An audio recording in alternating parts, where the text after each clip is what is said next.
한국은 그 끝이 너무나도 명확한 국가입니다.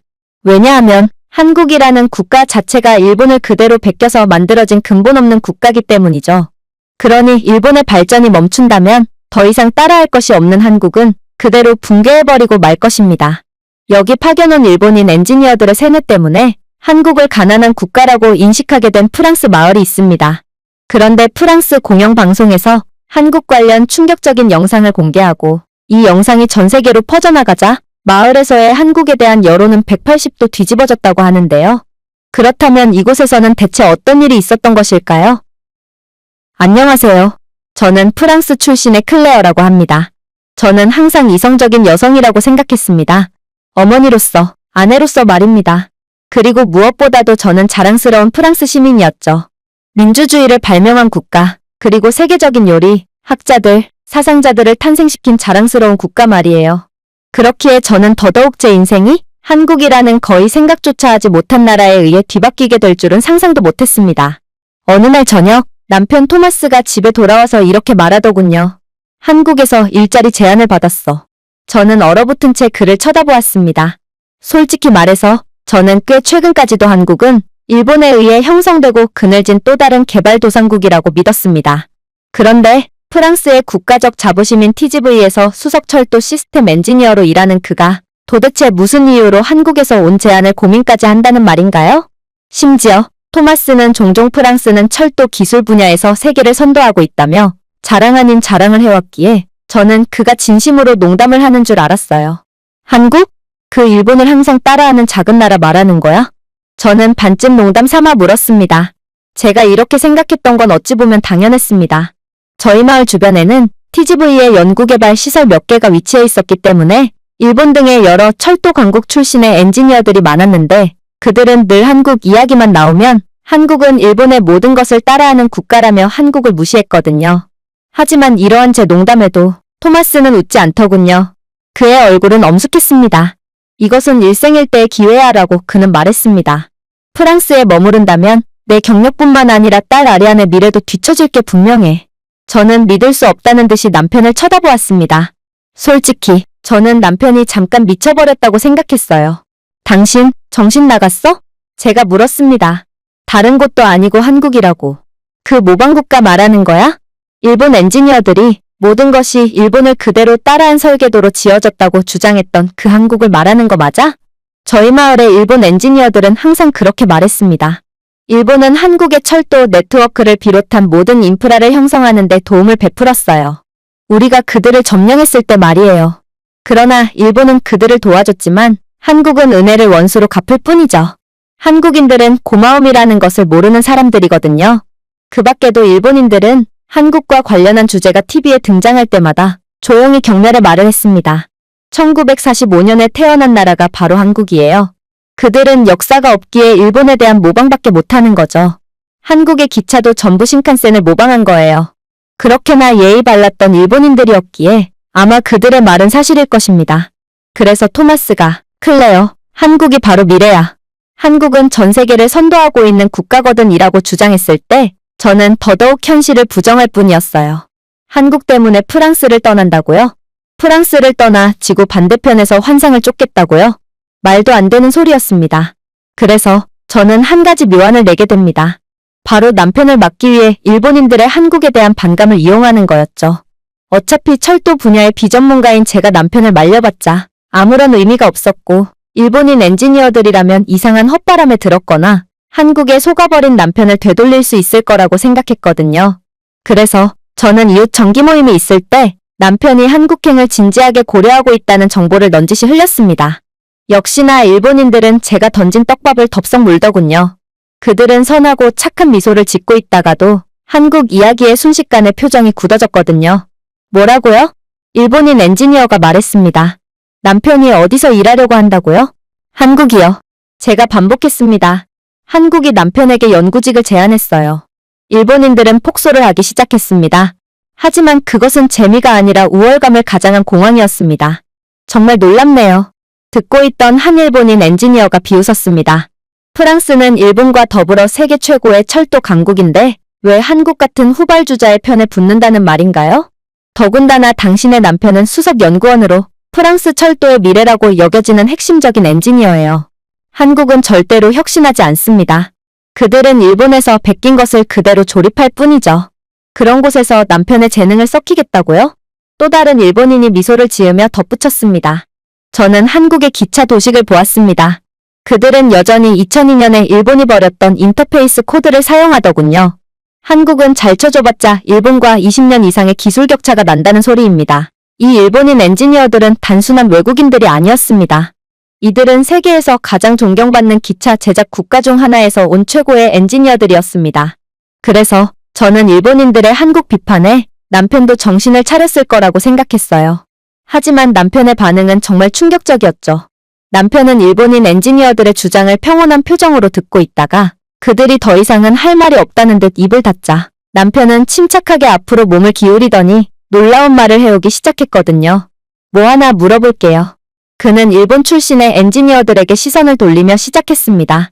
당신들이 말하는 것처럼 한국이 그렇게 원시적이라면 그렇다면 그들은 어떻게 세계 유일의 국가가 되었을까요? 여러 도시에서 완전히 자율적인 지하철 노선을 운영하는 것 말입니다.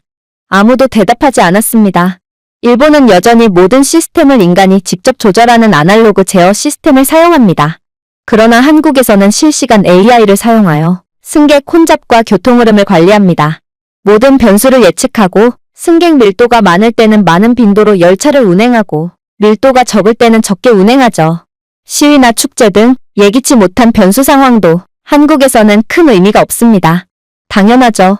한국이 구축한 AI 시스템은 인근의 특이 상황을 전부 깨고 있으며 실시간으로 보행자 교통을 모니터링하기에 즉각적인 대응이 가능한 것입니다. 한국 외엔 아무도 구축하지 못한 천재적인 방법이죠. 이게 바로 스마트 플로우 도시 제어입니다.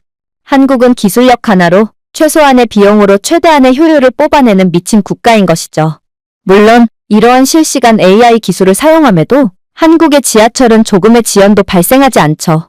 일본은 평균 지연 시간이 8분 이상임에도 말입니다.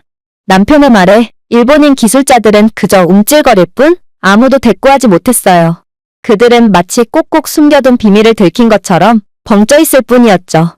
그 틈에 남편은 계속해서 말을 이어나갔습니다. 도쿄에서 그는 가장 말이 많던 일본인 남자를 똑바로 바라보며 덧붙였습니다. 사람들은 대중교통에 탑승하기 위해 여전히 동전을 찾거나 구식 카드 리더기를 탐색해야 합니다. 2025년입니다, 여러분. 여러분의 시스템은 과거에 속합니다. 일본에서는 지하철역이 여전히 종이 티켓에 의존하고 있습니다. 동전으로 작동하는 매표소와 수동 안내 방송, 때로는 유리창 너머에 있는 직원에게 목적지를 설명해야 할 때도 있습니다. 만약 일본어가 완벽하지 않다면 아무것도 할 수가 없는 것이죠. 하지만 한국은 어떨까요? 사실 저는 한국으로 파견을 가본 적이 있습니다. 저도 여러분과 똑같은 생각을 하며 한국으로 떠났죠. 왜냐하면 여러분들은 제게 한국은 뒤떨어진 국가라며 저를 세뇌시켰기 때문입니다. 하지만 저는 그곳에서 스마트워치를 탭하여 지하철에 탑승하는 할아버지를 보았습니다. 카드도 필요 없었죠. 삼성페이, QR코드 결제, NFC 등 모든 디지털 결제가 허용됐어요. 동전이요? 한국에서는 더 이상 동전을 볼 수가 없죠. 대신에 디지털로 모든 것이 통합되어 있습니다. 사실 한국은 디지털로 모든 환승을 통합한 전 세계 최초의 국가입니다. 한국의 전국적으로 통합된 디지털 교통 시스템은 버스, 지하철 등 모든 대중교통을 환승할 수 있게 해주죠. 그런데 어떻게 이런 나라가 일본을 따라할 수가 있단 말인가요? 한국이 일본의 모든 것을 따라했고 한국은 생긴 지 100년도 안 되는 나라기에 기술력 자체가 없다고요? 현재 일본은 한국의 디지털 환승 시스템을 그대로 따라 도입하기 위해 현재 시범 단계에 와 있습니다. 그것이 무엇을 의미하는지는 여러분들이 더 잘 알 거라 생각해요. 남편의 말에 그렇게나 한국을 조롱하던 일본인 엔지니어들은 모두가 침묵했어요. 그리고 한 일본인이 거의 들릴 듯 말 듯한 목소리로 중얼거렸죠. 그들은 기계에 너무 많이 의존해요. 인간이 가장 정확한 법이고 이게 바로 아직도 일본의 아날로그 문화가 남아있는 이유입니다. 글쎄요. 남편이 부드럽게 말했습니다. 한국은 전 세계 외국인 승객들이 평가한 통계에서 만족도, 시스템 신뢰도, 정시성 부문에서 1위를 차지하고 있습니다. 인간이 가장 정확한 법인데 어떻게 한국이 모든 정확도와 만족도를 압도하고 있을까요? 하지만 더욱 두려운 점은 한국의 이러한 첨단화는 단지 철도 분야에만 국한되고 있지 않다는 것입니다. 한국은 나라 전체가 지능형 기계였거든요. 간단한 것부터 시작하겠습니다. 가로등을 좀 살펴보죠. 일본에서는 가로등이 여전히 고정 타이머나 수동 스위치로 작동합니다. 그래서인지 이들은 때때로 낮에도 계속 켜져 있습니다. 일본이 그렇게나 자랑하던 인간의 실수 때문이죠. 그래서 일본은 종종 전력망 고장 및 과부하로 인해 동네 전체가 어두워지기도 합니다. 하지만 한국에서는 모든 전구는 스마트 그리드의 일부입니다. 한국에서는 가로등이 주변 조명, 보행, 자동차 움직임 등을 감지하며 밝기를 동적으로 조정할 뿐만 아니라 비상시에는 패턴을 깜빡여 시민들을 대피소로 안내하는 역할도 수행하죠. 심지어 일부는 공개 스피커, 공기질 모니터, CCTV 노드로도 작동할 정도로 한국은 천재적인 아이디어와 기술력으로 전 세계 최강의 인프라를 이미 구현한 상태입니다. 즉, 한국은 이미 일본에 비해 기술력에서 10년 이상 앞서 있기에 이들은 일본을 따라할 이유가 전혀 없다는 것입니다. 이제 공중 화장실을 고려해 보겠습니다. 일본은 청결로 매우 유명한 국가고 실제로 일본인들이 자신들의 나라에서 가장 자랑스럽게 여기는 부분이 바로 화장실 청결이죠. 그러나 한국은 화장실 청결을 유지할 필요가 없는 국가라는 것 아시나요? 한국은 아예 한 차원을 뛰어넘은 국가기 때문입니다. 한국에서는 모든 주요 공공시설이 세균 저항성 센서 기반 화장실이기에 수도꼭지를 만지지 않아도 모션 인식 센서로 물이 나오고 비누를 만지지도 않아도 비누 디스펜서에서 비누가 나옵니다. 한국은 3년 내로 공중화장실 자동청소 시스템까지 보급할 예정이라고 하니 일본이 그렇게나 자랑하던 부분은 이젠 자국의 뒤처진 모습을 스스로 광고하는 꼴이라는 것입니다. 하지만 가장 충격적인 부분은 따로 있죠. 그건 바로 의료 대응 시스템입니다. 일본에서는 구급차가 느린 것으로 유명합니다. 교통체증이 항상 발생하는 것은 아니지만 병원에서는 아직도 팩스를 사용하여 환자 기록을 전송하고 모든 시스템이 아날로그적이거든요. 하지만 한국에서는 어떨까요? 한국은 긴급 상황의 경우 응급 드론을 통해 긴급 의료용품을 보급하는 국가입니다. 그리고 구급차에 실린 환자는 AI 내비게이션을 통해 가장 가까운 병원을 확인하고 최적의 교통 경로대로 이동할 수 있습니다. 병원은 이미 도착하기 전에 준비되어 있죠. 팩스요? 한국에서는 종이조차 없습니다. 그러니 속도 지연도 없죠. 디지털 차트와 AI 지원 진단을 통해 모든 진료를 순식간에 끝내버릴 수 있습니다. 정부 서비스는 어떻습니까? 사실 저는 한국 파견 때 여권 때문에 문제가 생긴 적이 있습니다. 이때 일본에서는 어떻게 하죠? 일본에서는 여전히 시청이나 관할 행정실에서 줄을 서야 합니다. 주소를 등록하거나 문서를 요청하고 여전히 팩스를 사용하죠. 일본인들은 자신의 이름을 도장 찍기 위해 실물 도장을 가지고 다닙니다. 그러나 저는 일본을 생각하고 간 한국에서 믿기지 않는 경험을 하게 되었죠. 애초에 한국에서는 모바일로 10분 만에 제 문제를 해결할 수 있었고 실제로 대부분의 한국인들은 선진화된 디지털 시스템 덕분에 굳이 주민센터를 찾을 이유가 없기에 줄을 설 필요조차 없었던 것입니다. 애초에 제 문제도 한국인 담당 직원이 3분 만에 처리해 주었고 저는 다음날 곧바로 여권을 다시 사용할 수 있게 되었지만 말이에요. 이게 바로 한국입니다. 도대체 누가 누구에게 배운다는 말인가요? 현재 전 세계의 개발도상국들은 전부 한국을 배우기 위해 한국의 도움을 요청하고 있습니다. 이 개발도상국들은 10년 전만 해도 유럽 선진국들의 시스템을 배우려고 했지만 요즘은 전부 한국의 시스템과 기술을 배우려고 하고 있죠. 이게 무엇을 의미할까요? 바로 세계의 패권이 바뀌었다는 것을 뜻합니다. 그리고 일본은 시대에 뒤떨어진 대가를 치르게 되겠죠. 남편의 말에 모든 일본인들이 침묵했습니다. 그리고 저도 침묵했죠. 그럴 리가 없었어요. 도대체 아시아에 위치한 작은 나라인 한국이 일본의 하나부터 열까지 그대로 베낀 한국이 뭐가 대단하다고 전 세계가 한국을 외치고 있을 수가 있단 말인가요? 결국 저는 아무 성과도 거두지 못한 채 다시금 집에 돌아와야 했습니다. 그리고 그렇게 저희 부부의 냉전 상태가 지속되던 어느 날 저는 TV를 돌리다가 한 가지 충격적인 프로그램을 시청하게 되었죠. 그건 바로 한국과 관련한 다큐멘터리 프로그램이었습니다. 한국과 관련한 프로그램이라니 저는 재수가 없어서 채널을 그대로 넘기려고 했지만 앵커의 첫 마디는 그런 저를 완전히 얼어붙게 만들었어요. 프랑스가 한국의 선례를 따르지 않는다면 우리는 기술, 경제적으로 100년 이상 뒤처지게 될 것입니다. 모든 것이 멈췄습니다. 그러나 방송은 멈추지 않았죠. 그의 뒤에서 중동 지역 지도가 화면에 빛나며 사우디아라비아를 강조했습니다. 그리고 그 지도 위에는 굵은 빨간색 숫자로 표시된 300억 달러가 적혀 있었습니다. 사우디아라비아의 리야드 제다 메카를 잇는 고속철도 회랑 프로젝트였습니다. 가장 전략적인 도시 세 곳을 연결하는 300억 달러 규모의 프로젝트 말이에요. 그리고 이 막대한 보수는 다름 아닌 한국이 가져가게 되었다고 하더군요. 저는 똑바로 앉았습니다. 제가 제대로 들었는지 확신이 서지 않았습니다. 철도 기술은 분명 프랑스가 최고고 아니면 독일이나 일본이 사우디의 막대한 보수를 챙기는 것이 논리적으로 맞아 보였습니다. 하지만 모두의 예상을 깨고 한국이 모든 것을 챙기게 되었거든요. 분명히 합시다. 앵커가 계속 말했습니다. 이것은 단순한 기차 계약이 아닙니다. 이것은 가장 큰 인프라 거래입니다. 사우디아라비아의 현대 역사에서 가장 큰 거래라는 말이죠. 그리고 철도 공학의 전통적인 거인인 프랑스와 일본이었습니다. 이 거래의 가장 유력한 후보로 여겨졌던 국가들이죠. 세계적으로 유명한 TGV를 보유한 프랑스와 전 세계적으로 찬사받는 신칸센을 가진 국가들입니다. 아니, 이젠 찬사를 받았었다고 표현해야겠군요. 일본과 프랑스는 더 이상은 거인이 아니게 되었거든요. 왜냐하면 모든 기대와는 달리 이 프로젝트에서 승리한 것은 한국이기 때문입니다. 입이 벌어졌습니다. 그러나 제가 그러거나 말거나 방송은 계속되었고 이제는 역사적 맥락으로 넘어갔습니다. 20세기 대부분 동안 일본은 아시아의 기차 기술 시장을 지배했습니다. 신칸센 열차는 속도, 신뢰성, 안전성에 대한 글로벌 기준이었습니다. 오늘날에도 일본은 동남아시아와 전역의 철도 시스템을 수출하고 있습니다. 프랑스요? 우리는 유럽에서 고속철도의 선구자였습니다. 우리의 TGV는 세계 기록을 세우고 수십 개국에 영향을 미쳤습니다. 반면에 한국은 불과 20년 전에 이 게임에 진출했습니다. 2000년대 초반, 한국은 첫 KTX 열차를 만들기 위해 프랑스 기술에 의존했습니다. 초기 모델은 본질적으로 수정된 TGV였습니다. 프랑스 기술에 전적으로 의존하던 국가가 바로 한국이었다는 것입니다. 저는 얼굴에 약간의 미소가 떠오르는 것을 느꼈습니다. 아, 결국 이건 우연이었군요.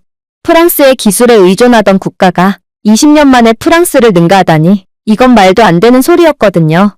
하지만 그때 앵커는 계속했습니다. 그러나 그 이후로 한국이 해온 일은 역사적인 일입니다. 한국은 철도 기술의 모든 부분을 토착화했을 뿐만 아니라 추진 시스템에서 안전 시스템, 진단 시스템에서 공기 역학까지 모든 기술에 대한 첨단화를 성공해내고 맙니다. 결국 한국은 현재 일본과 프랑스를 뛰어넘었습니다. AI 기반 자동화, 환경 적응, 그리고 건설 속도에서 말이죠. 영상이 이동했습니다.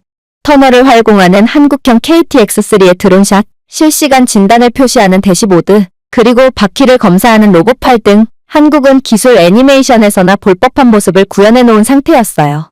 결국 저는 완전히 넋이 나가버렸습니다. 한국은 도대체 어느 틈에 이 정도로 발전을 했다는 말인가요?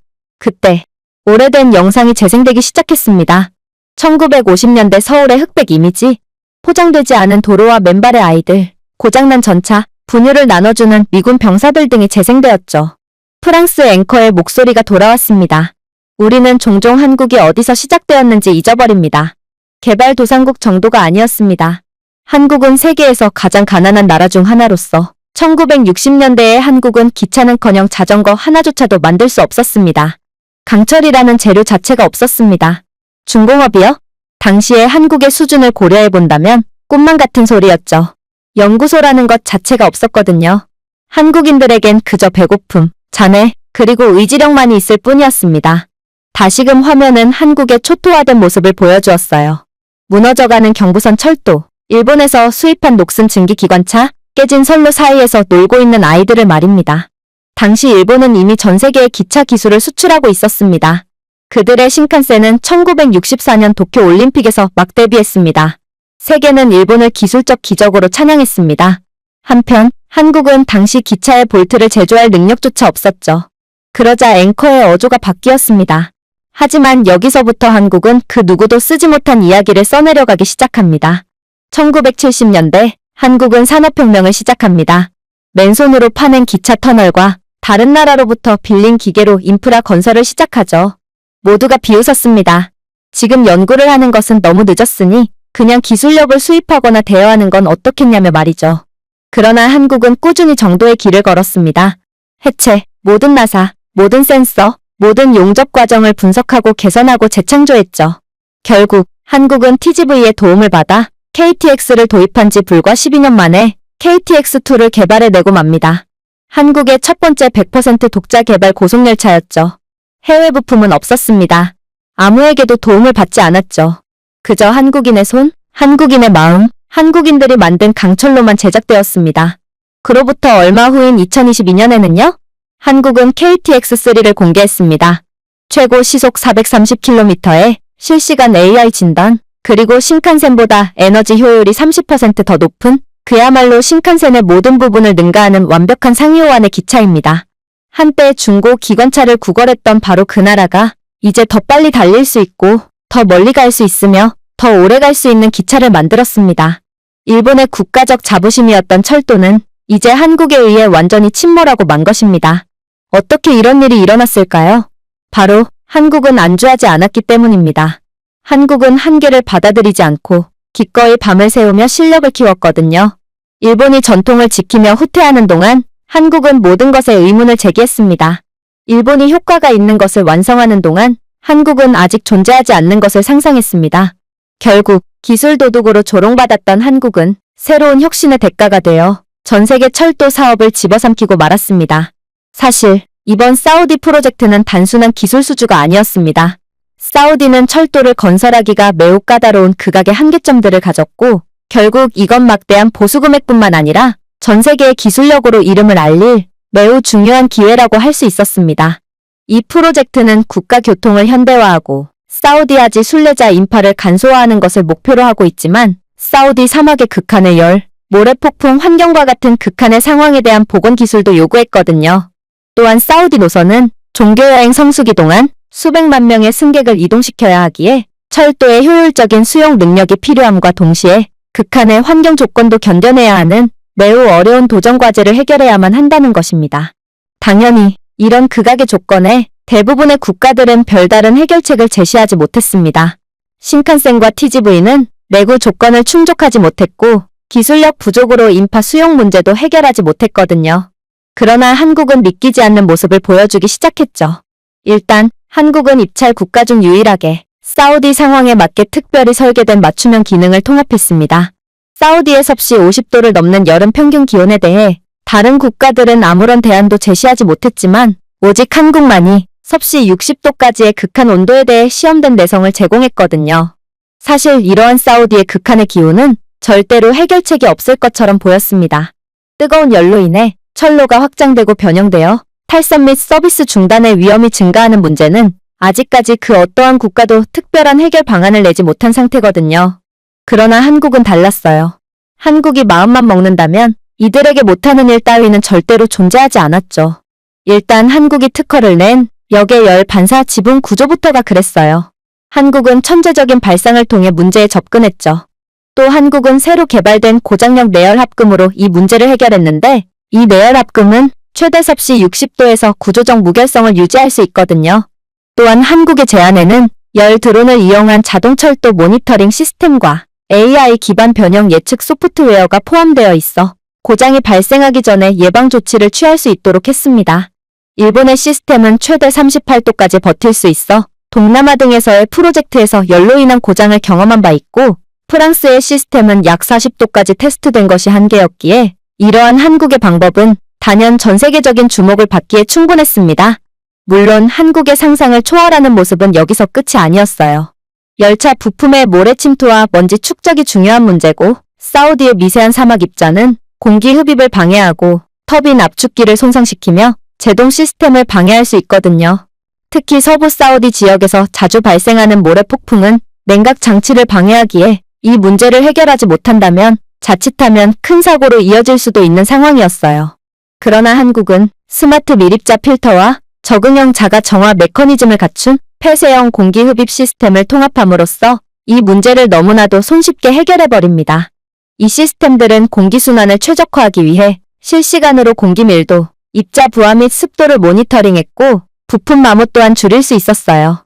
그리고 한국이 열차 하단에 설치한 센서는 초기 단계의 모래 축적을 감지하고 표적 청소 장치를 활성화할 수 있기에 한국은 이중으로 확실하게 문제를 해결해버린 셈이었죠. 다른 국가들은 모래 폭풍에 대한 어떠한 대안도 제안하지 못했지만 한국만이 유일하게 천재적인 발상과 기술력으로 완벽하게 해결해버린 것입니다. 그러나 아직도 사우디의 마지막 한계가 남아있었습니다. 바로 이슬람 하지 기간 동안의 순례자들의 혼잡은 국가 차원의 문제로 치부될 만큼 엄청난 물류 혼란을 만들어낸다는 거였습니다. 수백만 명의 순례자들이 매우 짧은 시간 내에 메카, 제다, 리야드를 동시에 여행하기에 이로 인해 사우디에는 혼잡이 발생할 뿐만 아니라 기존 스케줄링 시스템의 용량을 훨씬 초과하는 수요 피크도 발생하곤 했죠. 이에 대해 프랑스와 일본은 고정 간격 시스템과 정적 군중 통제 인프라를 제안했습니다. 그러나 한국은 이러한 프랑스와 일본의 해결책을 마치 10년 전에나 볼 법한 구시대적인 방법으로 만들어버렸죠. 바로 한국은 실시간 승객 데이터를 기반으로 열차 운행 빈도를 조정하는 AI 기반 동적 배차 모델을 제안했기 때문입니다. 이 시스템은 사람의 입력 없이도 피크 시간대의 열차 간격을 유동적으로 조절할 수 있었고, 또한 한국은 예측 경로, 실시간 군중 히트맵을 갖춘 스마트 스테이션 인프라를 제공했습니다. 당연히 이러한 방법은 매우 신뢰도가 높았습니다. 이건 바로 서울 메트로에 그대로 사용되고 있는 방식이었거든요. 여기에 한국의 KTX3는 최고 시속 430km의 운행속도를 제공하지만 일본의 제한은 시속 360km로 제한되었고 프랑스의 모델은 시속 350km로 더더욱 제한되었기에 한국은 그야말로 사우디에 도저히 극복할 수 없을 것처럼 보였던 문제를 완벽하게 해결함으로써 기존의 철도 강국들을 완전히 바보로 만들어버린 것입니다. 그러나 더 놀라운 점은 따로 있습니다. 한국은 철도 건설에 대한 유지비용 및 건설 비용까지 대폭 절감시키며 사우디로 하여금 한국을 선택하지 않으면 안 되게끔 만들었기 때문입니다. 일단 한국은 철도에 대한 유지보수를 자동화해 놓은 전 세계 유일한 국가로 자신들이 가진 최첨단 기술력으로 전 세계에서 가장 큰 수혜를 받고 있는 국가라고 봐도 무방합니다. 한국의 KTX3는 자율적으로 유지보수를 감지하고 스케줄링할 수 있는 실시간 AI 진단 시스템을 포함하고 있거든요. 결국 한국을 선택한다면 사우디는 3,000개 이상의 온보드 구성 요소에 대해 사람의 정기 점검 없이 철도를 유지할 수 있기에 그만큼 운영 중단 시간 및 인건비에 대해 상당한 이익을 볼 수 있다는 것입니다. 배송 시간도 중요했죠. 한국은 6년 이내에 완전한 배송을 약속했지만 일본은 10년을 예상했고 프랑스는 11년을 예상했거든요. 사우디아라비아는 이미 국가 변혁의 이정표를 앞두고 주요 인프라를 완성해야 한다는 압박을 받고 있습니다. 그러니 한국의 타임라인이 훨씬 더 현실적이었던 것입니다. 물론 일본과 프랑스의 예상 시간은 도저히 믿을 수 없다는 것도 한국이 유리한 고지를 점한 이유가 됩니다.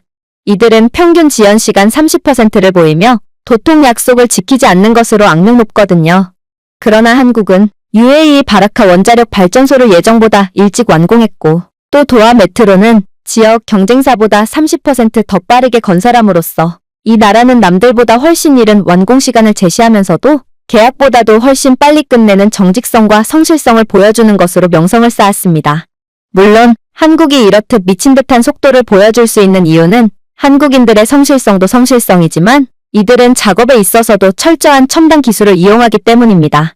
한국은 버퍼 리스크 모델링이 포함된 일일 건설 차트를 토대로 착공하고 이 시스템에는 AI 기반 스케줄링과 사전 승인된 조립식 모듈이 포함되기에 건설 지연을 43% 줄이는 효과를 내고 있거든요. 그야말로 한국은 뭐 하나 빼놓을 데가 없는 국가라는 것입니다. 자, 사우디는 이제 한국을 선택할 수밖에 없는 처지에 놓였습니다. 한국을 선택한다면 서비스 중단이 감소하고 장기 유지 보수 비용을 절감할 수 있으며 극한의 날씨로 인해 하지 기간 동안 매년 수백 명의 순례자들이 목숨을 잃는 최악의 불안정 속에 개선된 국가 이미지까지 챙겨갈 수 있습니다. 그러니 사우디아라비아의 철도 계약에서 한국의 승리는 어찌 보면 당연할 수밖에 없는 것이죠. 한국은 단순히 가장 빠르거나 저렴한 기차의 산물이 아니었습니다. 한국은 더욱 깊은 전략적 통찰의 결과 기술 적응성 그리고 클라이언트가 구상하는 미래를 읽고 구축할 수 있는 드문 능력을 갖추었고 이는 한국으로 하여금 막대한 경제적 이익과 또 미래의 먹거리까지 보장하는 최선의 결과를 이끌어냈죠. 이건 정말 충격적인 상황이었습니다. 한국은 프랑스를 넘어선 수준이 아닌 마치 프랑스를 기술력이 한참 뒤처진 중진국 수준으로 만드는 압도적 역량을 보여준 거였거든요. 한국은 단순히 일본을 베끼는 국가가 아닌 전 세계를 주름잡는 오히려 전 세계가 한국을 따라해야 하는 리더였던 것입니다.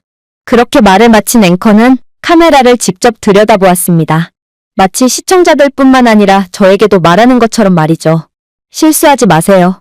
한국은 더 이상 남에게 배우기만 하는 학생이 아닙니다. 지금의 한국은 미래의 설계자입니다. 그리고 프랑스가 깨어나지 않으면 우리는 철도를 잃은 것처럼 다른 모든 것도 잃게 될 것입니다. 바로 한국에 의해서 말이죠. 마치 과거의 열강 세력들이 식민지의 자원을 빼앗았던 것처럼 지금의 21세기판 식민지로 전락한 과거의 열강 국가들은 한국이 열강 세력들의 기술력을 모조리 압도하는 것을 그저 지켜만 보며 기술 수출 분야에서의 막대한 먹거리를 한국에 모조리 약탈당하고 말 거라는 말입니다. 저는 얼어붙은 채로 앉아 있었습니다. 화면이 어두워졌지만 제 심장은 느리지만 무겁게 뛰었습니다. 저는 남편 토마스를 조롱했습니다. 그리고 한국까지 조롱했죠. 하지만 이제 이해하기 시작했습니다. 세상은 완전히 변했습니다. 그리고 한국은 이미 다음역에 도착해 있었습니다. 한국, 제가 한때 모방자라고 불렀던 나라. 제가 생각한 한국은 모든 것이 도용한 아이디어와 외국 기술의 힘으로 지어진 것들이었습니다. 그러나 한국은 프랑스를 따라잡은 수준이 아닌 그들은 우리를 그냥 지나갔습니다.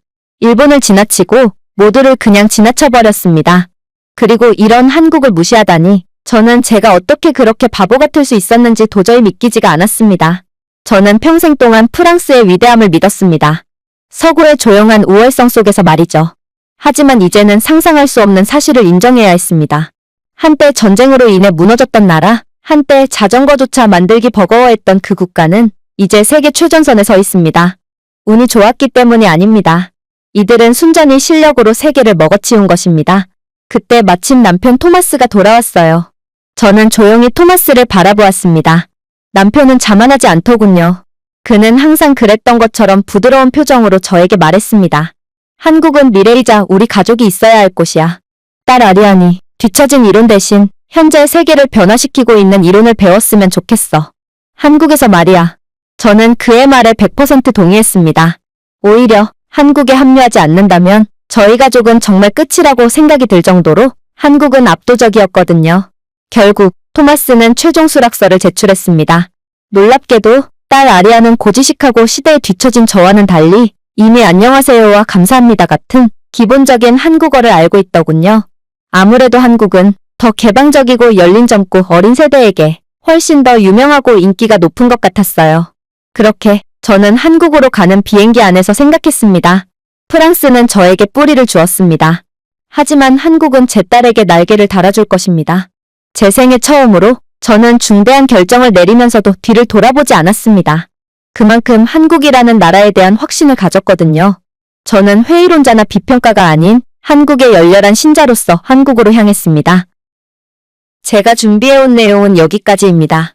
끝까지 시청해주셔서 진심으로 감사드리며 여러분들의 구독과 좋아요, 알림 설정은 영상 제작에 큰 힘이 됩니다. 이상 세모튜브였습니다.